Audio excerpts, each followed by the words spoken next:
Get my 6. What's up, everybody? Welcome back to Homesteading Off the Grid. What a beautiful October day here. Of course, October night by the time you read this. Forgive me for wearing my Jeepers Creepers hat here as I do today's reading. I've got to, as you can tell. It's bright, it's brilliant. I got to keep the sun out of my eyes. I'm trying to give you a view of the trail going up into the woods. I really wanted to capture all those leaves, but then I'd be down here like this. You'd be like listening to this head tell the story. So we got to do it this way. But hopefully this kind of gives you the feel of what it's like walking through the trail. Here in our place where we've got the meadow on one side going up into the forest on the other. I love these blood red maple leaves there. We've got some yellow poplar. Or is that hickory? Oh, that's hickory. That's one of my favorite leaves. The hickory trees turn bright yellow, almost like they're going to glow. Guys, I went for my 4-mile run this morning. I went so slow intentionally. Okay, not really. I'm getting old, and the older I get, the slower I get. But just to run, it was like I was running through a Thomas Kincaid painting. Listen, if you are blessed enough to live in the beautiful state of Virginia or anywhere on the East Coast or anywhere else out in the Midwest where you've got deciduous trees that change colors like this in the fall, and you're not going out and seeing it when you're not at work or on your weekends, I tell you, I don't want to say you're missing out. That doesn't need to be stated. I'm going to venture as far as to say you're entitled. You have an entitled mentality to live in such a splendid place of beauty and not go out and appreciate it. Oh, hold on. Yeah, go ahead and be offended. Go ahead and play that game. 2022, the national pastime in America is the I'm offended game. Hold on, let me tell you something about your entitled mentality. This will put it into perspective.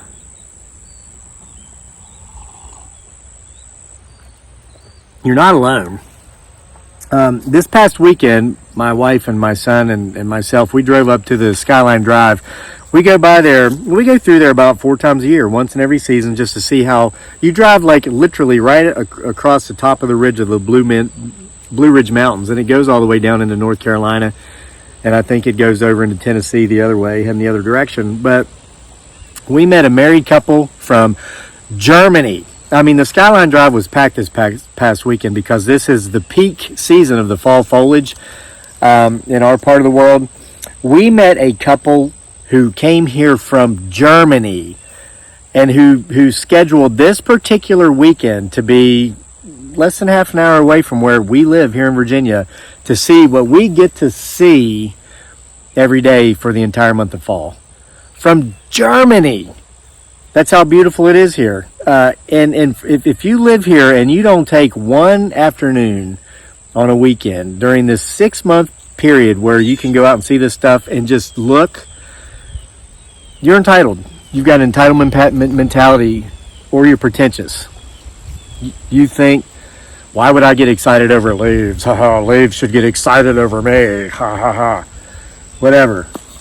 From Germany. All right. Now that we've played the I'm Offended game, we're going to play the Who Won Today's Raffle game for submitting a true story, the story based upon a true experience they had with any or all things paranormal, which will be included in True Hauntings Volume 2, scheduled for release in November. Been getting a ton of stories. Thank you for all your submissions. Today's winner, drumroll please, boo, Jenny B. from California. She submitted a story by email that she actually submitted to us in writing about 2 years ago when we had a P.O. box that we no longer have. We closed it down because we have like an attic full of stuff people sent. Thank you, we're grateful, but it was too much, so we had to close down the P.O. box. So Jenny took the time to retype into an email that story she sent, and she was drawn to be the winner. She said surprise her with whatever gift, because you know up for grabs is any of our homemade holiday decorations. And I say holiday now instead of Halloween, not because I'm becoming politically correct. Trust me, that will never happen. But because the good news is this is so much fun, I think we're going to continue doing this even after October. So I'm going to be getting back out in the woodshed as early as tomorrow, making Christmas decorations with my bandsaw and scroll saw and all kinds of really neat tools I got I've never used before in my life until I decided to take up woodworking here like in recent times. So if you enter a story based upon your true paranormal experiences, you'll win Christmas decorations, whatever you want to choose from our Etsy store. The link is in the description box below. As long as it's one of the things I've made in the wood shop, that's what you can get. Jenny said to surprise her, because, you know, if you don't tell us what you want, we'll just send you something. Jenny said surprise her. So, Jenny, when you get this in the mail here in a few days, you're going to be surprised. But I'm just kidding. Everybody wants to know what you got, so I'm going to show you. This is coming on the way. I made this with my stuff, with my saws, and yes, so far I still have all 10 fingers. This jack-o'-lantern I made out of pine lumber, and I autographed the back there to Jenny B. Thank you for all of your support. Kevin, Crazy Lake, Homesteading Off the Grid. See there? It's coming to you, Jenny. I'm going to send it out tomorrow. So yeah, we're doing this daily until Day of the Dead, November 1. So submit your stories to crazylake@mail.com, crazylake@mail.com.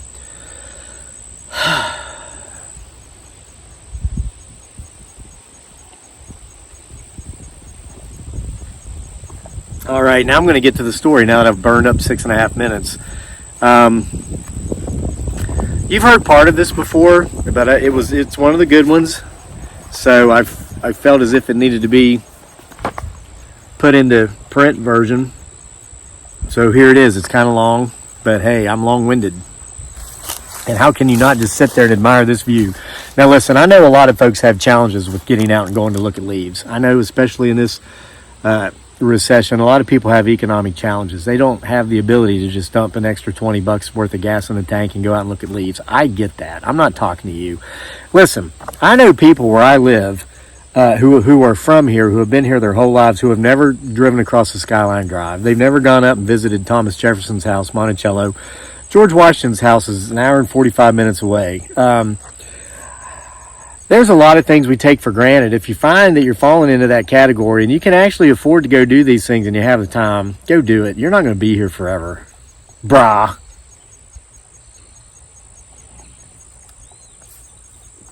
Today's story is called The Two That Got Away. When we think back on significant historical events such as the American Civil War, for example, we're often left in awe when we calculate just how many years ago such events occurred. However, if we think about such events in terms of the human lifespan and then take things even a step farther and think of the events in terms of generations, and then, to make my point even more profound, consider how many people alive today have actually met and spoken with someone who was either alive during the time of said historical events, or who had met and spoken with someone who had not only been alive during said events, but who had participated in said events. We see that history took place not quite as long ago as the individual years would suggest. I know this is a mouthful and a little hard to understand, but in time, as I relay the story below, it will make perfect sense, as part of this story involves a time when I actually spent time with someone whose father had actually fought in the American Civil War. And as amazing as that sounds, it's nothing in comparison to, as Paul Harvey would say, the rest of the story. When I was about 12 years old, one of my best good childhood buddies was a little boy named Billy. Yes, I know that sounds cliche, but that was his actual name. Billy lived a street over from me in our small Appalachian American neighborhood. There were no subdivisions in our part of the world. And if the sun was up, we were usually together. If the sun was down and it was summer break or a weekend, we were still probably together, one of us sleeping over at the other's house. When we were together when the sun was up, it's because we were outside playing. I know, seems like a novel concept, doesn't it, in today's world?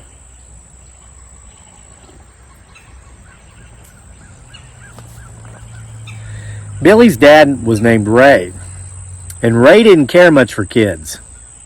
Anytime we'd play in Billy's house, unless there was a good old-fashioned Appalachian blizzard outside, Ray would make us go outside and play so we'd not interfere with his watching of sports on television. Ray was a huge West by God, Virginia Mountaineers fan, and it mattered not what sport was in season. If the Mountaineers were playing, Ray was watching, and Billy and I were sent outside so as not to disturb. Billy had a bratty little sister named Melody, who was always yelling at us not to even think about going into her room, which we never did anyway. And he had a smoking hot mom named Mindy. Mindy was a young mother, having given birth to Billy at the age of 16. So even though my little boy's brain of 12 years old told me that Mindy was old, since she was 28 or so at the time of this story, the strengthening undercurrents of manhood just starting to stir within me at that age told me that it didn't matter. Mindy came from a long lineage of Italian ancestors, and she'd maintained the beautiful dark hair of her ancestors, and she'd kept it long, even after having gotten married, like most women did back in those days. And she also sported the bold dark eyes and high cheekbones of her beautiful sensual ancestors. Not to mention exercising was one of her favorite pastimes, so do the math. Mindy was one hot mama. "Why don't you boys go fishing?" Ray said one Saturday morning in October. I'd spent the night with Billy the night before. "The Mountaineers are playing Pitt at noon. It's a game called the Backyard Brawl." Ray said, "Besides, it'll be snowing before you know it, and you won't be able to go till spring." "There's nowhere to go," Billy and I lamented. "Why don't you go down to the Blue Hole?" Ray said, tapping his foot and bopping his head to the tunes coming from the television. He was watching American Bandstand, hosted by Dick Clark, just as he always did on Saturday mornings before watching the game. A bunch of guys from New Jersey with long hair and makeup were on, singing some song called "She Don't Know Me." After that, they sang some song about some girl running away or something. I remember wondering what barrel Dick Clark had found these guys hanging out in the bottom of. In case you don't know, that was the first time Bon Jovi was ever on television. That video is still on YouTube. You can go look it up after you finish watching this one, brah. Then go look at the leaves. "I'll take the boys over to your mom's," Mindy said, coming down the stairs. "Get your poles, boys. You can fish in the creek across from Mama's house." I'd been to Mindy's parents' house lots. They lived just up at the end of the same street Billy and his family lived on. However, I'd never been to Ray's parents' house. I'd always heard they had a farm on the other side of the county, but Ray never seemed to go over there, so the opportunity for me to go had never presented itself. Not that Ray would have taken me or any other kid, even his own probably, with him if he had gone, but I was excited for this, so I ran home and got my fishing pole and a couple of lures, and I was back at Billy's less than 5 minutes later. Back in those days, you didn't even need to tell your parents where you were going as long as they knew who you were with. People weren't afraid of their neighbors back then, and they knew you'd end up being home right at dark anyway, no matter where you'd gone throughout the day. Stating that Billy's paternal grandparents lived on the other side of the county would be to give too much credit to the size of the county in which we'd grown up. It was a small county and a small state, so the drive only took 20 minutes. Billy's grandparents' farm was beautiful, especially this time of year. It was a typical mountain farm where what few cattle were grazed on rocky hillsides so steep that one false move would send them tumbling down and breaking their crowns. Any cows that happened to be standing and grazing in front of them would also go tumbling down, not after, but with them, like a set of dominoes. The soil being rocky, few things grew. Subsistence farming, at best, was the only type of farming that was done in this part of what used to be the great state of Virginia, and it was only one of several primary reasons that West By God, Virginia seized the opportunity to split from the motherland of Virginia during the Civil War. It had nothing to do with slavery and opposing it, no matter what Soviet history course you may have been taught in public schools. Soviet history, of course, being not the history of the Soviet Union, but the history that they want you to know or want you to believe or think. Changes every generation because societal views and outlook and political agendas say change every generation. But the majority of the viewers of this channel know this because they're thinkers, not sheeple. But alas, I'm getting ahead of myself yet again. Fear not, good reader, I'll get there, but first the story must go on. Billy's paternal grandmother seemed like a sweet little old lady, but his grandfather seemed like a curmudgeon-y old prick. It was easy to see where Ray had gotten his distemperament, especially toward children. I brought Billy and his friend over to go fishing, Mindy said when we pulled into the dirt driveway and got out of the old banana yellow Subaru station wagon, which was new and the hottest thing since sliced bread at the time. Well, then they need to get a fishing, the old prick, Billy's grandfather said. Creek's that away. He pointed to the small stream across the road and didn't even bother making eye contact with me or even asking my name. Come on, Billy said, grabbing his pole and his tackle box and running across the country road to the stream. This let me know two things. He was really excited to go fishing that day, and he was used to his grandfather not being excited to see him. I grabbed my pole and ran after Billy. By the time I caught up to him, he'd already cast his line a couple of times, but his efforts had been in vain. The top of the water was littered with beautiful blaze orange leaves that had fallen from the maple trees that lined the stream's banks, and Billy's lure had not yet been able to penetrate the leaves. The bottom of the stream was a beautiful mix of sandstone rocks and bright yellow leaves that had fallen from the poplars. They're right there, Billy said, pointing to two large trout just hanging out toward the lower portion of the hole, using minimal effort to just idle in one spot. I don't know if you'd call it treading water or marking time. Whatever the hell you call what fish do when they just hang out stationary in one place, they were doing it. I Googled the hell out of that, trying to find that term. But you know what I mean, right? I cast my lure, a white rooster tail spinner with a silver spoon, into the hole, and it landed about a foot in front of these two fish.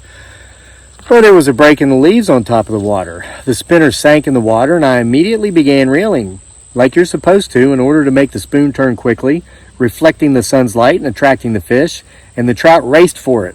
The larger of the two ended up getting it, and the next thing I knew, I was reeling in a monster of a brook trout.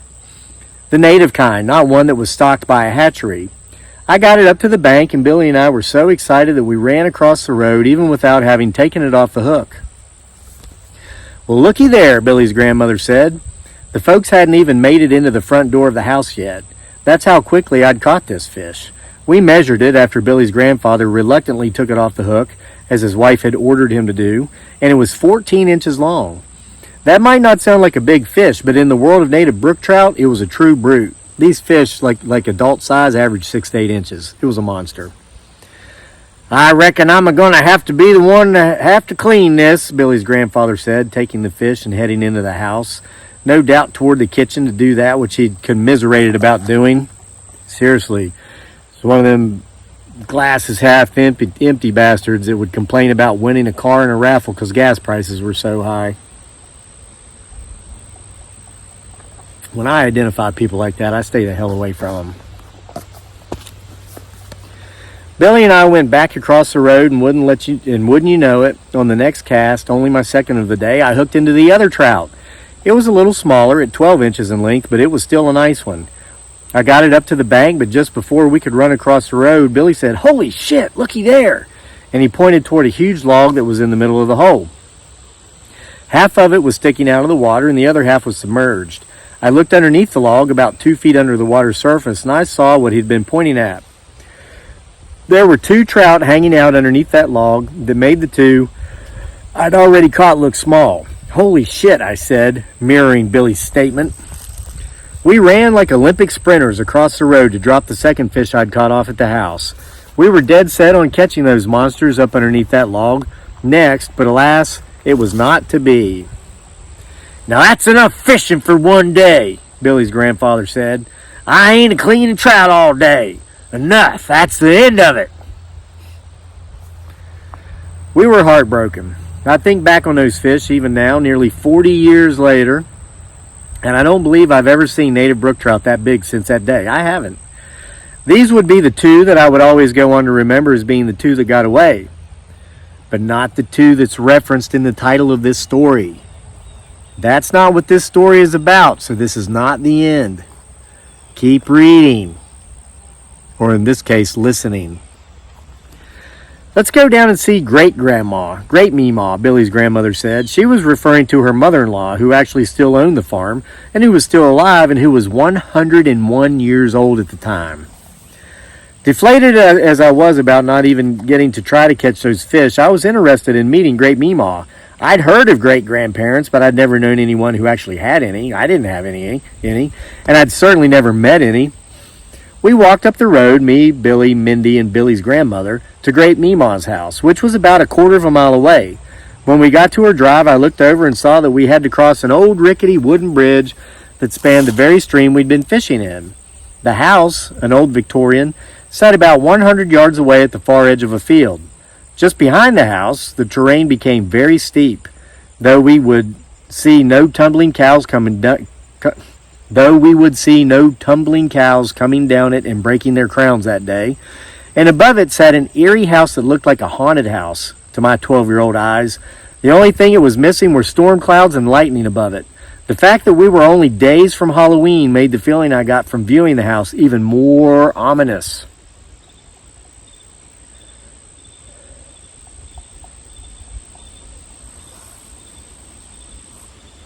Well, sounds like we got a bit of tree knocking going on behind us. Keep your eyes open. You never know what you may or may not see back here in this potentially haunted forest.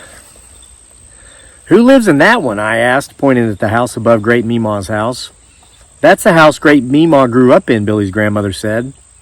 Her dad was a Civil War soldier, Mindy said. Holy shit, I said. That's old. Watch your mouth, Mindy said, looking embarrassed. Her words had little force in them, and it was common for us little hillbilly kids to cuss. Parents and friends of parents only got embarrassed about it if somebody who wasn't around regularly happened to be around at the time. Holy shit is right, Billy's grandmother said, winking at me so as to take out any sting Mindy's words might have left. I raise boys too, she then said, looking at Mindy. And with that, we made our way across that old rickety bridge into Great Meemaw's house. Deep dark secret to all you males out there. Little girls cuss too.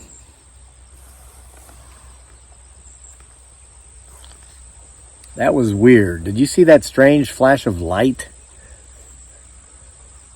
Maybe I shouldn't have told such a deep dark secret.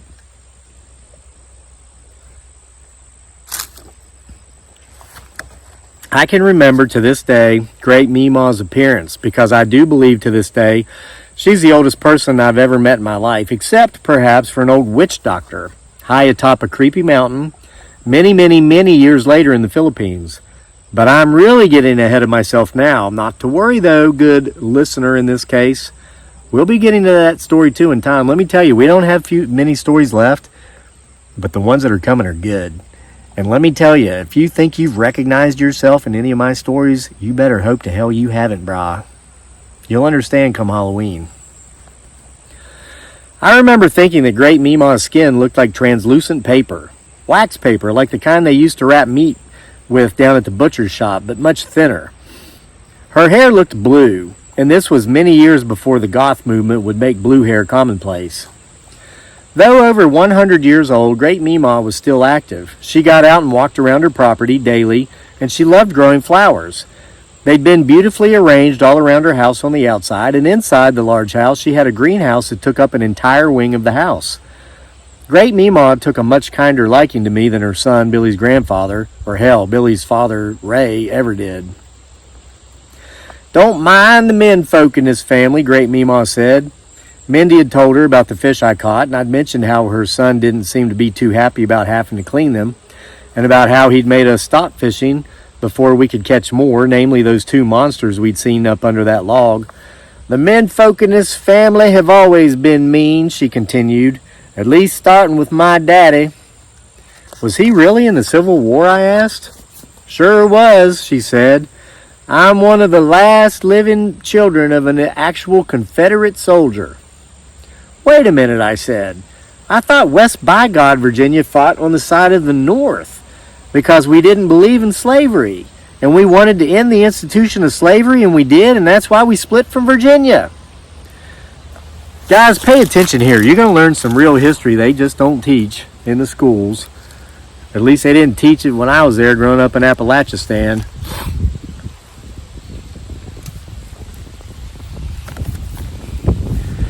Wait a minute. Great Meemaw laughed so hard at that I was afraid she was going to fall out of her chair and break a hip and die from a resulting blood clot. She actually went into a coughing spell. She was laughing so hard, and both Mindy and Billy's grandmother started to get up and move toward her, but she raised a hand to stave them off. Sounds like you're a fine product of the public school system, Great Meemaw said, after she'd regained her composure. What? I said, not understanding her sarcasm. Look it, she said. West by God, Virginia had wanted to split from Virginia and become its own state long before the Civil War, she said, because we didn't believe in slavery, right?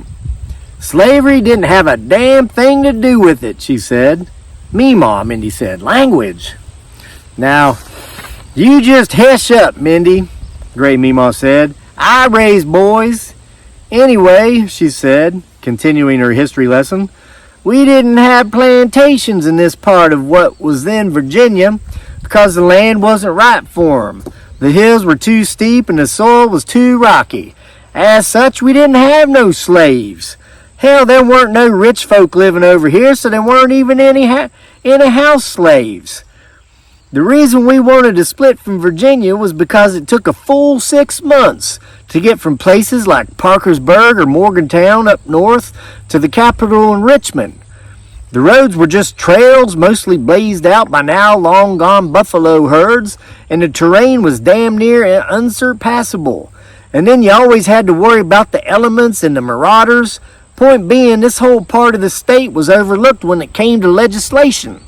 We didn't have no equal representation. The government men weren't taking care of us, so we figured we could take care of ourselves better, and we saw the opportunity to split, so we took it. As far as slavery goes, she continued, we actually didn't want that to end. We had several units of Confederate soldiers, and one of them was from right here in this county, and my daddy fought in that unit. Killed him 3 Yanks, he did. If we didn't have slaves over here, I asked, why would we want slavery to continue? If no one over here was benefiting from it and all? Because of the ugly side of human nature. Y'all listen up here. You're going to learn something about society and psychology and some of your next door neighbors that you never understood that you will now, okay? Because of the ugly side of human nature, Great Meemaw said, and she was switching from a lesson in history, real history, not the Soviet history they want us to learn, to a lesson in human psychology. Everyone wants to have somebody they can look down on, she said, in order so they can feel superior. Well, all these white folk in this part of the state were poor, and the only people they could look down their noses on were slaves. Well, if you freed the slaves, then they wouldn't no longer have anything over these freed blacks, so they'd have no one to look down their noses on at, and they'd now be at the bottom of the pecking order in society, so to say. Listen up. It would take another 30 years before I would realize just how true Great Meemaw's words were, and her words would be confirmed during the 2016 U.S. presidential campaign, when Donald Trump ran against Hillary Clinton. If you'll remember, during that campaign, the media was always making such a fuss about how, and I quote, not just for the purposes of proper writing here, but because it's what was being said. Quote, Donald Trump continues to lead in the polls among non-college educated white males. Over and over again, this mantra was spewed through the media, and I found myself asking myself over and over why the media didn't likewise proclaim that, quote, Hillary Clinton continues to lead in the polls among non-college educated black males, which would have been an accurate statement if they had said it. Well, the answer, as anyone reading this, or in this case listening to this, knows, is because saying that about Clinton leading that particular demographic would not be okay to say in current American culture. Then I found myself asking, why is it okay to say it then about the other demographic group which Trump was leading? I thank the gods of technology that it was no longer 1980-something, and I Googled it, and I found my answer. A leading psychologist, and no, you fact checkers, I cannot remember his or her name or what publication the article I read was in, stated that it is, quote, human nature to desire to feel superior to someone, and lower socioeconomic whites are the last demographic group which can be looked down upon openly and publicly in America without those looking down upon them being demonized for doing so. Lower socioeconomic whites, especially males, are not a protected group. When I read that in 2016, I was immediately taken back to Great Meemaw's words spoken in 1980-something on what had been quickly becoming a brisk October night. And we would have simply called her words, coming from her as they were, common sense. You didn't have to be a psychologist. So, you know, and I'm kind of sidebarring here again. I've had some of the other stories. I mentioned how when some of my pretentious, snobbish type neighbors from the People's Republic in Charlottesville find out which side of the state line I'm originally from, and they look down their nose at me and make hillbilly jokes and insinuate that I'm just a dumb hillbilly from West Virginia. And who just flat out told me no matter where I've been, what I've done, and what I'll do in the future, I'm nothing more than a dumb hillbilly from West Virginia. That's why. They got to have somebody they can look down their nose on, and I'm fair game. But it's all rooted in the deepest insecurity of human nature of having to feel superior over someone and anyone. You know what? It's amazing. If you go out there and achieve a few things in your own life, you don't feel that need to do so. Crazy, brah. Moving on. Yeah, that means you're a loser, dick. All right. Billy, Great Meemaw said, switching topics, why don't you take your friend here and go up to Daddy's place and pick yourselves a couple of pumpkins? Take them home and carve them up into jack-o'-lanterns. Okay, Billy said, and he hopped up out of his chair and left the room. I got up and ran after him before he could lose me. My dad planted a bunch of pumpkins up here all around the house when he was in high school, Billy said, as we made our way up the hill into the old house above. The driveway had been dirt, I'm assuming, at some point in history, but it was now grown over with grass and weeds and even a few small trees. He never came up and harvested any of them, Billy continued, and they've reseeded themselves year after year. You're going to love it. Love it? I did. I've always been a huge fan of all things Halloween, hence this book and its predecessor, and I was amazed at all the pumpkins that appeared to be simply growing in the wild all around the house. Do you ever go in there, I asked Billy, looking up at the house. Sure, Billy said. It's really cool. Great-great-granddaddy was a taxidermist. The house is full of stuffed animals. Come on. Billy raced around the back of the house, and I followed. We have to go in the back door so they don't see us, he said. The floors are falling in. They're falling through, and we're not supposed to go in here. We made our way into the house, and I saw that it was empty for the most part. I would later find out that it hadn't been lived in for more than half a century. There were a few pieces of furniture here and there, but mostly just dust and cobwebs. Oh, and animal heads all over the walls. Yes, great-great-granddaddy, aside from having served as a Confederate soldier during the Civil War, had been a taxidermist, just like Billy had said. All the cool stuff's in here, Billy said. He made his way to one of the bookshelves on a side wall. I don't think I'm supposed to know about this place. Come on. He slid the shelf out, and it came out easily, and then he popped in behind it, and like that, he was gone. I went over to the shelf, and I saw that it had opened up and revealed a secret room. I went into the room, and this room was not near barren like the room we just left. It was full of furniture and other trappings, as if it were still being used, save for the dust and cobwebs. There was a large desk that, looking back now, I would say was close to 200 years old, as well as an old leather-backed chair to go with it. This room was filled with books as well, and they were all leather-bound. At the time, I thought nothing of them, but in time I would learn that these books, all more than a century old, and some of them too, and all first editions, were very valuable. There were some animals stuffed and mounted all over the room, some hung from the walls, and others, like a very large white-tailed deer, a 12-point buck, simply stood on the floor. Look at this, Billy said. He'd made his way over to a large table that appeared to be the table where his great-great-granddaddy had done his taxidermy work. Wine! He picked up a wine bottle and held it up to the dim light that was coming through the dusty window. Let's drink some. He popped the top, and I swear to this day my 12-year-old eyes saw a mist that came out of that bottle that wasn't normal. I don't know how to explain it, other than to say it looked ghostly. Almost as if a nude woman made of smoke rose from the bottle. I would see something just like it many years later and many miles away in the remote jungles of the Philippines. But rather than the nude mist lady coming from a wine bottle, she would come from a coconut shell. Like I've already said when referencing these events in Southeast Asia earlier, by way of comparing the old witch doctor on the mountain to the Great Meemaw, we'll get to that story a little later. Oh, we will. It's coming. Oh, you're going to love that one. Trust me. Unless you recognize yourself as one of the characters portrayed. in this book, brah. You're gonna... Let's just wait until we get to it. We better not drink that, I told Billy. They'll smell it on our breath. Just one drink, he said. He held the bottle up to his nose and took a whiff. He immediately began coughing and placed the bottle back on the table, not even having tasted the wine.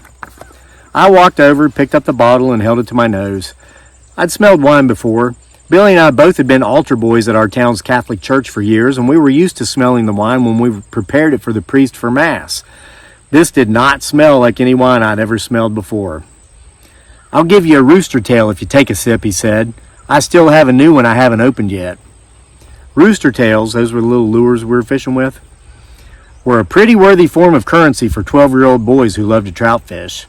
I figured, hell, what's the worst that could happen? I might get a bellyache. Only if you do it too after I do, I said. Deal, Billy said. But I still get the rooster tail for going first. Okay, he said. I turned the bottle up, put it to my lips, and then, boys! It was Billy's mom, Mindy.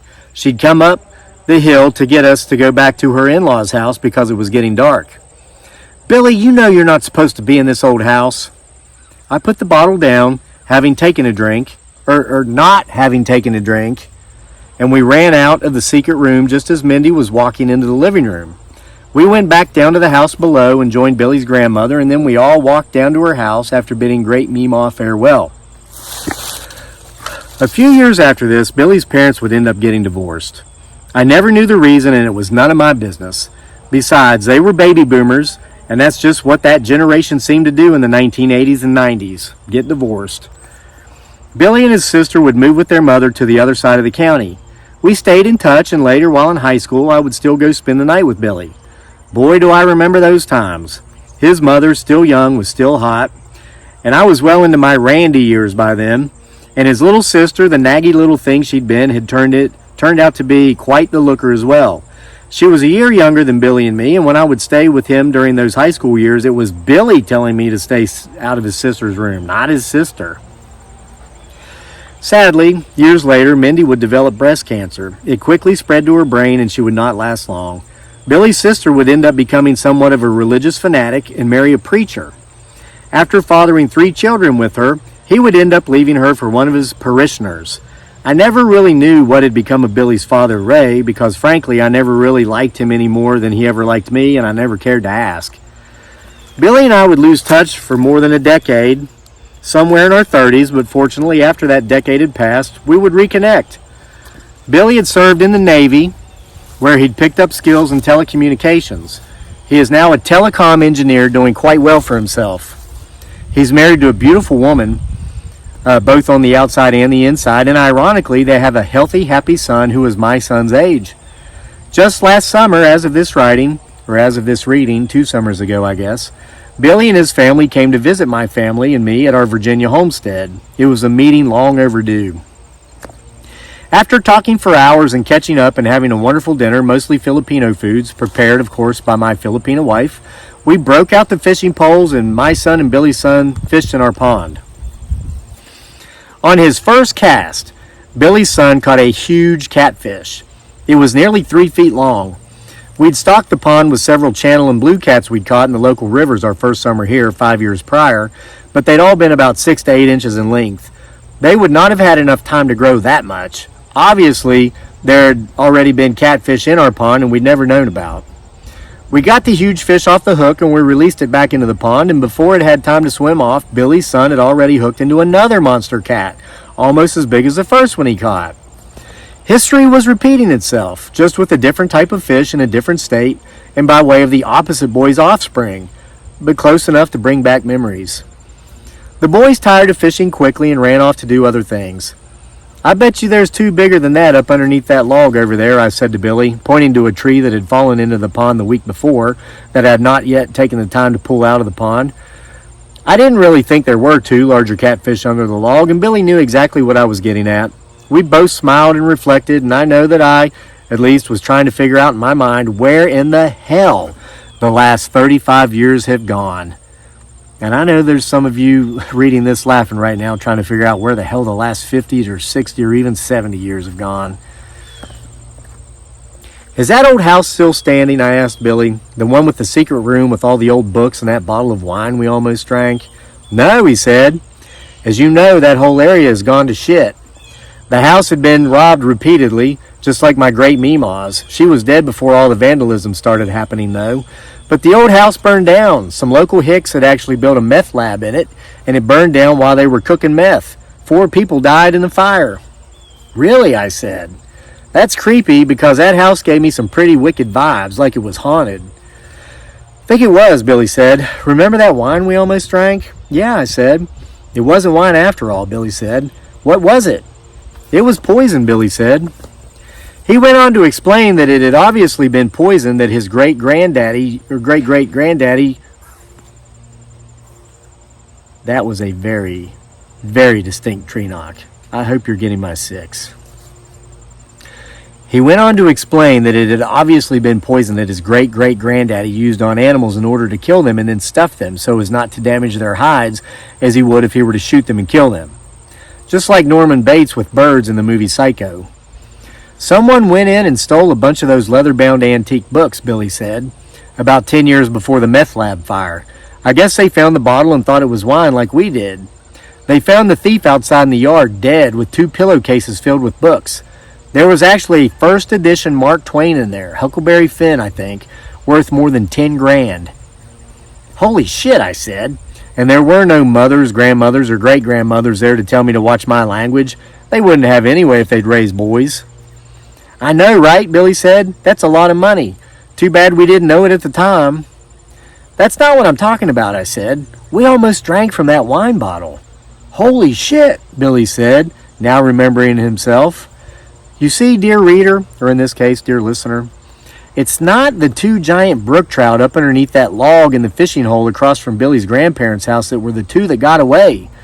Nor was it Billy's hot mom and his hot sister, who I look back on as the 2 that got away from me during my randy years of youth. Billy and I, on a brisk October night, back in 1980-something, a night when both of us nearly drank a poison concoction in a potentially haunted house, which in doing would have unquestionably led to our deaths, are the 2 that got away. So, the end. I hope you enjoyed that. I've finished my coffee. Halloween is almost here. Remember, you can be a winner like Jenny B and everybody else before. In order, or you take your pick, go to our Etsy store. The link's in the description box below. All you got to do to be considered for the drawing is submit your true story of a real paranormal experience you had to the channel, crazylake@mail.com. And we're going to pick a winner every night between now and November 1. And like I'm saying, we might continue this going forward. Probably will. You can also get autographed copies of the book, as well as many of the other books I've written from that link. The books are also available on Amazon in print or Kindle version. What a beautiful day. I am not going to be entitled. I am not going to sit around and think I'm so important. I'm not going to be so self-important that I think these leaves should get excited to come see me.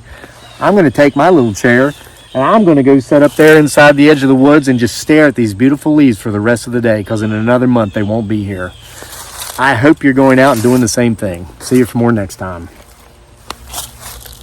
And yes, I told the story today in my pajama pants.